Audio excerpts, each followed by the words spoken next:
10-12-2022 the battle of Lusail. 2022 কাতার বিশ্বকাপের quarter ফাইনালে মুখোমুখি হয়েছিল আর্জেন্টিনা এবং নেদারল্যান্ডস। যে ম্যাচটি গতানুগতিক অন্য 10টি ফুটবল ম্যাচের মতো ছিল না, ছিল রাগ, ক্ষোভ, খোঁচা, ম্যাজিক, টানটান উত্তেজনা এবং সবশেষ সিনেমাটিক এক সমাপ্তি। এই একটি ম্যাচেই যেন সবকিছুই দেখা হয়ে গিয়েছিল বিশ্বের অগণিত ফুটবল প্রেমীদের। কাতারের লুসাইল স্টেডিয়ামে ম্যাচটি শুরুর আগ পর্যন্ত লিওনেল মেসির আর্জেন্টিনাকে ব্যাকফুটে রাখতে সম্ভাব্য সকল প্রচেষ্টা জারি রেখেছিল ডাচ কোচ লুই ভ্যান গাল এবং তার শিষ্যরা। ফুটবল মহাতারকা মেসিকে নিয়ে ভ্যান গালের একের পর এক উল্টাপাল্টা স্টেটমেন্ট, তৎকালীন ডাচ গোলকিপার মেসিকে সাধারণ প্লেয়ার বলা, ডাচদের সাবেক কিংবদন্তি ফুটবলারদের আর্জেন্টিনার প্লেইং স্টাইল নিয়ে সমালোচনা, এক প্রকার ম্যাচ শুরুর আগেই যেন আর্জেন্টিনাকে খাদের কিনারায় ঠেলে দেওয়ার প্রাণপণ প্রচেষ্টা। ব্রাজিলের বিদায়ের পর যা আরও প্রবল আকার ধারণ করে, কারণ দক্ষিণ আফ্রিকায় অনুষ্ঠিত 2010 বিশ্বকাপের কোয়ার্টার ফাইনালে ইউরোপিয়ান দলের কাছে হেরেই বিদায় ঘণ্টা বেজেছিল এই দুই লাতিন পরাশক্তির।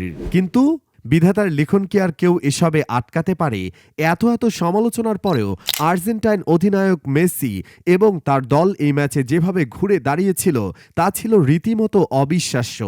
ডাচদের বিপক্ষে সেই ম্যাচে ভিন্ন এক মেসিকে দেখেছে ফুটবল প্রেমীরা, যেমনটা দেখে অভ্যস্ত নন কেউই। এই ম্যাচের মতো ফুটবলের খুদে জাদুকরকে আর কখনোই এত এগ্রেসিভ মুডে দেখা যায়নি। সেদিন মেসির মাঝে যেন স্বয়ং ম্যারাডোনার আত্মা ভর করেছিল। ম্যাচের আধ ঘন্টায় ভার্জিল ভ্যান ডাউক, ডি জংয়ের মতো প্লেয়ারদের পায়ের মাঝখান দিয়ে ৭৮তম মিনিটে ঠান্ডা মাথায় পেনাল্টিতে স্কোর করে ক্যারিয়ারের সবচেয়ে কোল্ডেস্ট সেলিব্রেশন, এসব দেখে মনে হচ্ছিল মেসি ভিন্ন মুডে আছেন। সেদিন দৌড়ে গিয়ে ডাচ কোচ ভ্যান গালের সামনে দাঁড়িয়ে তার চোখে চোখ রেখে সমস্ত সমালোচনা আর সাবেক আর্জেন্টাইন কিংবদন্তি রিকুয়েলমের সেলিব্রেশন কপি করে তার প্রতি করা গালের অন্যায়ের জবাব দিয়েছিলেন মেসি। তবে সিনেমাটিক এন্ডিং যেহেতু ছিলই, তাহলে টুইস্ট না থাকলে তো সিনেমাটিক ম্যাচটির স্ক্রিন প্লে একেবারেই একঘেয়ে হয়ে যেত। এজন্য হয়তো ফুটবল বিধাতা আরও একটু লেখা শুরু করলেন। এই সিনেমাটিক ম্যাচের ভিলেন হিসেবে আবির্ভূত হয়েছিলেন ভাউড ভেগোস্ট।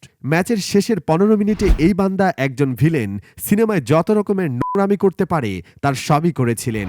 6 ফিট 2 ইঞ্চি উচ্চতার এই মমি গোল করা, মেসিকে স্লেস করা থেকে শুরু করে মোটামুটি আর্জেন্টিনা টিমের মনোবল ভাঙতে যা যা করা দরকার সবই করেছিলেন। কিন্তু বর্তমানে মুভিতে ক্যামিওর যে জোয়ার চলছে তার জোয়ার এই ম্যাচেও দেখা গিয়েছিল। ঠিক যেমন স্পাইডারম্যান নো ওয়ে হোমে বাকি দুই আর্থের স্পাইডারম্যান আসে আরেক স্পাইডারম্যানকে বাঁচাতে, বলিউডের স্পাই ইউনিভার্সে পাঠানকে বাঁচাতে আসে টাইগার, ঠিক তেমনি মেসিকে বাঁচাতে এই ম্যাচেও আসেন ইমিলিয়ানো মার্টিনেজ নামের মানুষরূপী এক বাজ পাখি। ম্যাচটি নির্ধারিত সময়ে ড্র হওয়ার পর পেনাল্টি শুট আউটে অদৃশ্য দেয়াল হয়ে ওঠেন। তিনি যে কিং অফ টাই ব্রেকার সেটা আরও একবার প্রমাণ করলেন। একের পর এক টুইস্ট এবং টার্ন, শেষে ম্যাচটি জিতে নেয় লিওনেল মেসির অদম্য আর্জেন্টিনা। 2022 সালের 10 ডিসেম্বর কাতারের লুসাইল স্টেডিয়ামে অনুষ্ঠিত আর্জেন্টিনা নেদারল্যান্ডস ম্যাচটি 2 বছর পূর্ণ হলো, যে ম্যাচটি অনেক ফাইনাল ম্যাচের তুলনায় কম উত্তেজনার ছিল না।